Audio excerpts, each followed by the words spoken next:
Now, I don't want to exaggerate, but this new secret lair is the most amazing thing that's ever happened in the entire history of mankind. Magic. I am a wizard! History. I'm an old wizard! The magic historian. My bones hurt. Greetings! Owners of fine luxury cardboard rectangles, all aboard the hype train, my friends, because we're rocketing off the rails with crazy good times here. We have a secret lair, the likes of which I never thought I would see, that's actually even making me change my cube rules to accommodate these new beauties. We are talking about the secret lair Praetor Phyrexian edition. All right, so this is a normal version on the screen.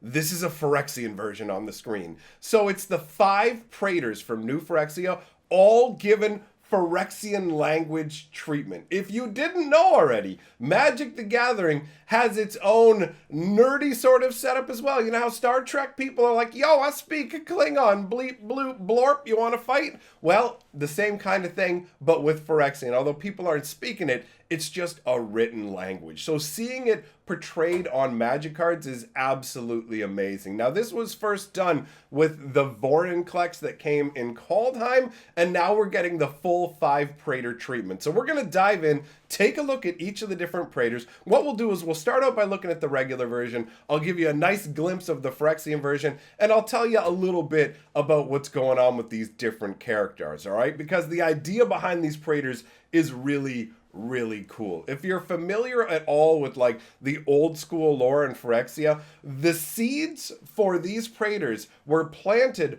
all the way back in the mid-90s, because the Praetors are actually all like descendants of the original Phyrexians. There was original Phyrexian oil that was in Xancha's Heartstone, and way back in the day when Urza purified the Heartstone, Baron was like, bro, are you sure you want to be using this Heartstone of Phyrexian? Making Urza's like, it'll be fine. And then he used it to make Karn, and lo and behold, a little bit of that Phyrexian oil, it managed to subsist and stay alive within Karn. And then when Karn created the world of Mirrodin, a grand metal world, well, unfortunately, that oil escaped out into the wild. And Phyrexian oil is just sentient enough to be able to multiply and divide and spread itself. It's a divide and conquer sort of thing. So, in one of the coolest storylines that Magic has ever seen, the world of Mirrodin was beset by Phyrexia and slowly but surely turned into the world of New Phyrexia. And that's where we're going to see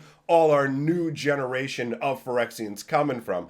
And the 5 Praetors are the leaders of these Phyrexians, and they're divided along different color and theoretical philosophical lines, right? So the leader of all the Praetors, the most powerful of all the Praetors in terms of influence, is actually Elesh Norn, the Grand Cenobite. So it's 2 white and 5 for a 4/7 vigilance.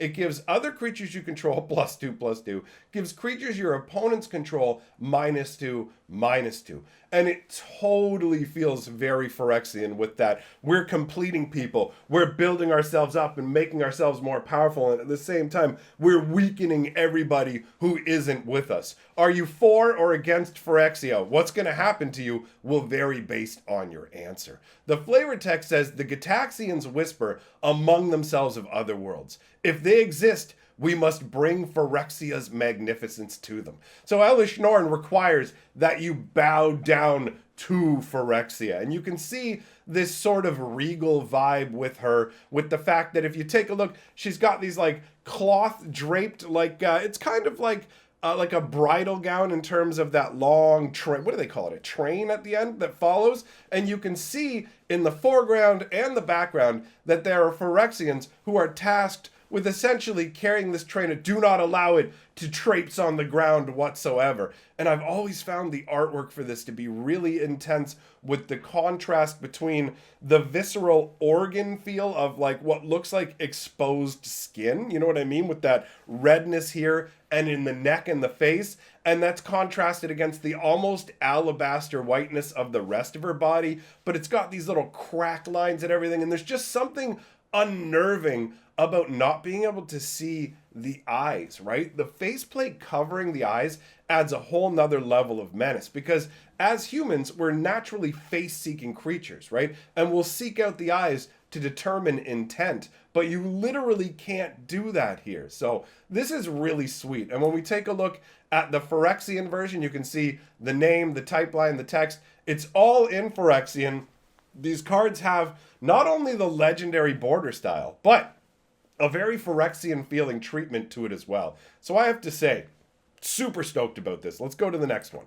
We've got Jin-Gitaxias Core Auger. And actually, originally when they created these Praetors, their names were longer. This is where they ran into problems with really long, unwieldy names and huge casting costs. And they had to balance them between like what they wanted to do. So originally, Jin-Gitaxias was supposed to be the Auger of the Core, right? But they couldn't fit that. So they just crunched it down into Core Auger, which makes perfect sense. And that's Auger as in someone who can see the future, foretell what's going to happen, not augers that are used to drill holes, right? Some people get those two confused. So, Jin-Gitaxias is a brutal card. 2 blue and 8 for a 5/4. He's got flash, so you can zorp him out at instant speed, which works really well with one of his abilities. At the beginning of your end step, draw 7 cards.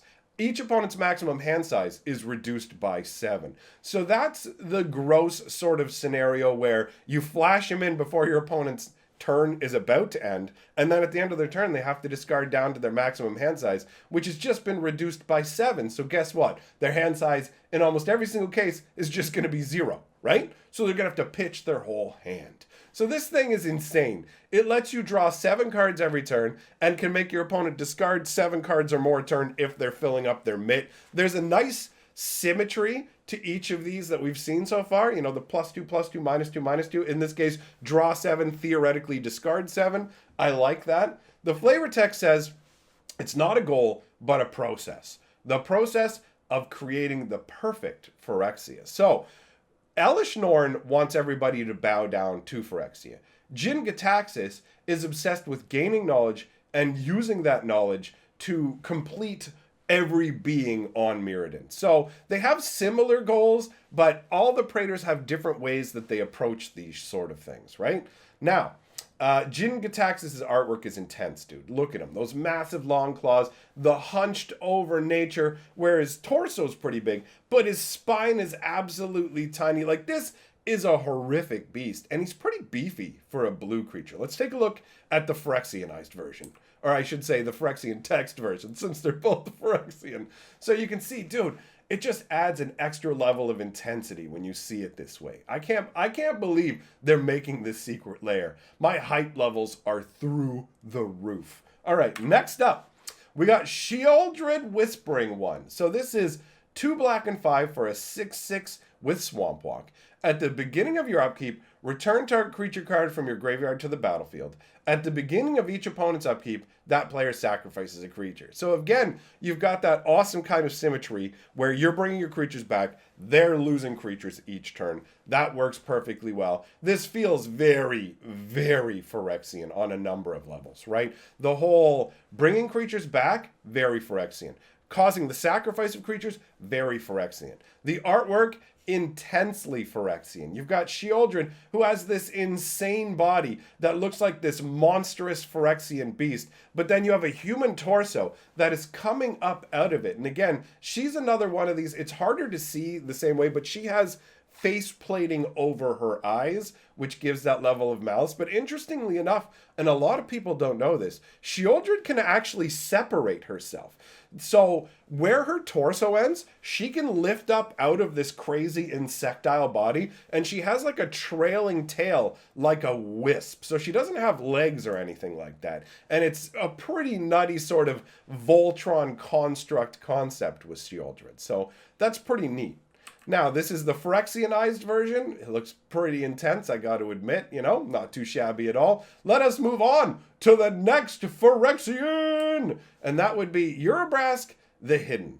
2 red and 3 for a 4/4. It gives all your creatures haste.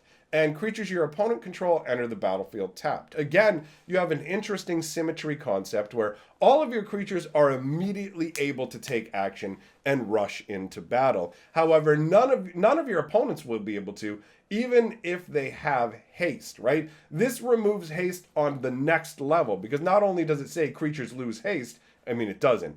That's what it would say if it was just trying to take haste away. It brings them in tapped, which cuts off any haste and also makes your opponent easy prey, right? Because they can't block, because bam, they're tapped. And if you have other things that care about your opponent's creatures being tapped, it gets even grosser. So the flavor text says, when the Mirren resistance arrived, the furnace dwellers looked to Urabrask for guidance. His decree stunned the others. Let them be. And that is pretty stunning, I have to say. Because you'd think, wait, why are the Phyrexians allowing the Mirren resistance to be there and be safe and not be, or at least not be hassled by them, right? There's a tiny little spider up there. What's up, buddy? All right, so the idea that's going on here is obviously, if it's not clear from what I said earlier, Mirrodin is under siege by Phyrexia, okay? So the Mirren resistance are the non-Phyrexianized, non-completed individuals who are trying to hold out against the Phyrexians. Now, all of the Praetors serve Phyrexia and wish to glorify Phyrexia. And Urabrask is the same. He wishes to glorify and serve Phyrexia. He works down in like the furnace area, providing resources to all of the other Phyrexian Praetors. So he works with the Phyrexian Praetors, but he also actually resents them. And that's where the nature of red comes into play, right? Because each of these Praetors embodies the particular color in a specific way that represents the flavor behind it in Magic, and also somewhat the mechanical concepts. So, for example, the blue Praetor we looked at, obsessed with knowledge and completion, where red is the color of passion, individuality, and emotion.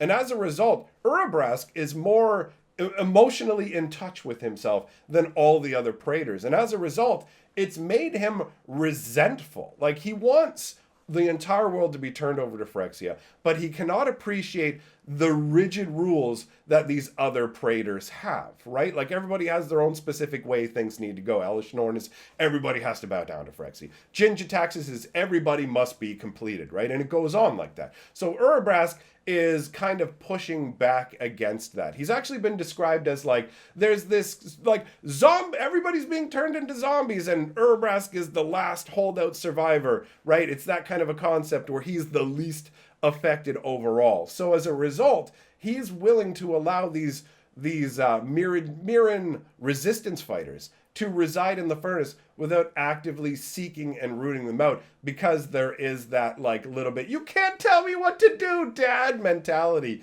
that he has. And I like that, because that helps to give the Mirren resistance a little bit of a foothold. Spoiler, they completely lose, obviously, right? New Phyrexia gets Mirrodin gets turned into new Phyrexia. Phyrexia takes over completely. But I found it really neat that he basically diverged to a degree while still ultimately sharing the same goals of the other Praetors. Now, in terms of the artwork, he's got a very action kind of pose to him, right? Like, it looks like he's literally just charging forwards or just about to. He's got like, what's the term of those football players? Like a linebacker pose, right? Where he's just he's got his legs ready to go, like he's going to push off. He's got his arms outstretched like he's rushing forwards. So it's got that intense energy to it. But I do feel like out of all the Praetors, that he's the least intimidating looking. And I guess since he's also the smallest of the Praetors numerically, he's just a 4/4, I guess that makes sense. So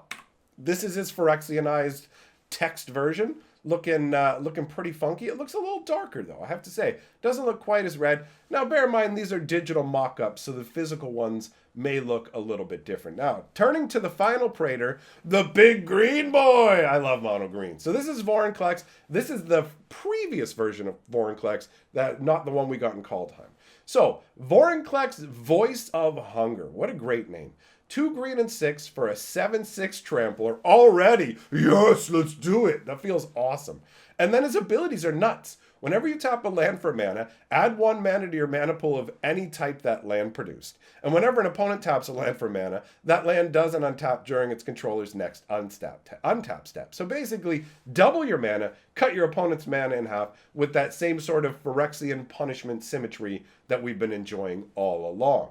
So Vorinclex, his idea of Phyrexian perfection, he wants a version of completeness that favors the strong over the weak. So if Vorinclex had his way, every being on Mirrodin, or New Phyrexian now, would fight, destroy, eat, consume, whatever each other until only the strongest were there to represent the best of what Phyrexia has to offer. So he's all about taking natural living beings, modifying them with Phyres, and then having them fight each other, and might makes right. And so it is a combination of artificial and natural selection, because he's modifying these beasts, but then allowing the natural selection of their new forms to dominate and create a new hierarchy, right? Which feels very Phyrexian, but pushed through a green lens. Honestly, the Praetors are home runs when it comes to Magic the Gathering design. Let's take a look at the Phyrexian text version. These are glorious, and as I said, they're going to cause me to change my cube rules, where I wasn't going to allow any non-English cards into the cube, but now with these Phyrexian language Praetors, I've totally changed my mind. They will be happily welcomed into my cube because they are absolutely amazing. So, list of my top patrons scrolling on by. Thanks for coming and hanging out. Let me know what you think about these secret layers, and I will see you guys very soon for another fun video. Subscribe if you want more.